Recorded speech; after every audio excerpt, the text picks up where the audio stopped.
Kechqurun edi. Mashina viu dedi. Mashinamiz viyuladi dedi. Bir marta viu dedi, to'xtadi.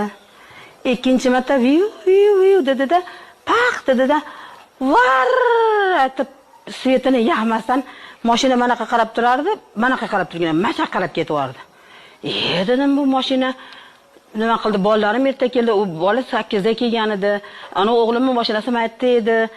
Nimaga